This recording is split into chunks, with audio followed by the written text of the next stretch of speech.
Now to our special Your Town segment. Each summer we travel to local cities, towns, and villages to profile what makes them unique.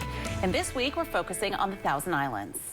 The year was 1904. Boldt Castle was a year and a half away from completion when George Boldt called it quits. The hotel tycoon lost his wife and his motivation to complete this masterpiece dedicated to her. Decades later, Boldt Castle is still standing tall and is filled with history.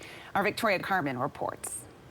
You don't have to travel to Europe to visit one of the world's famous castles right here in the Thousand Islands. Boldt Castle on Hart Island is a landmark on the St. Lawrence River, surrounded by lush gardens, tranquil fountains, and breathtaking views.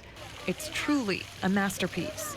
But it didn't always look this way. George Boldt, managing proprietor of the famous Waldorf Astoria Hotel in New York City, decided to build this castle for his beloved wife, Louise, in 1900. 4 years later, she died suddenly. Devastated and heartbroken, George Boldt stopped production of the castle and didn't step foot on Hart Island again. And George Boldt simply sent a telegram to the men here: stop all work.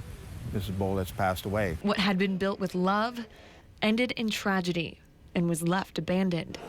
In 1922, it opened for visitors, but Shane Sanford with Boldt Castle Facilities says it was short-lived. There wasn't a real caretaking program or a rehabilitation program to maintain Boldt Castle, so it really slipped into a state of disrepair. It wasn't until years later, in 1977, the owners gifted the castle to the Thousand Islands Bridge Authority, leaving the organization to bring the beauty back to life. And it did just that. This is from that angle.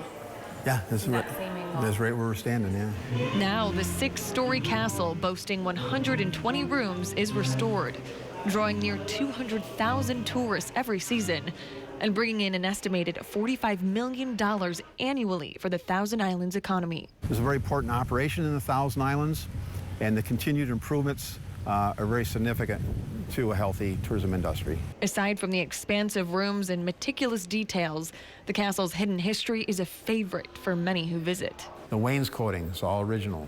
Now, we found the wainscoting stacked up in another room inside the castle, and all had to be, clean, refurbished, some of it. The desk you see in this photo of George Boldt from 1915 is the same desk in this library. More photos and paintings can be seen throughout the castle, mostly of the Boldt family: George, his wife Louise, and their children, George Jr. and Louise Clover. A family legacy that will now live on Hart Island for years to come. In the Thousand Islands, I'm Victoria Carmen.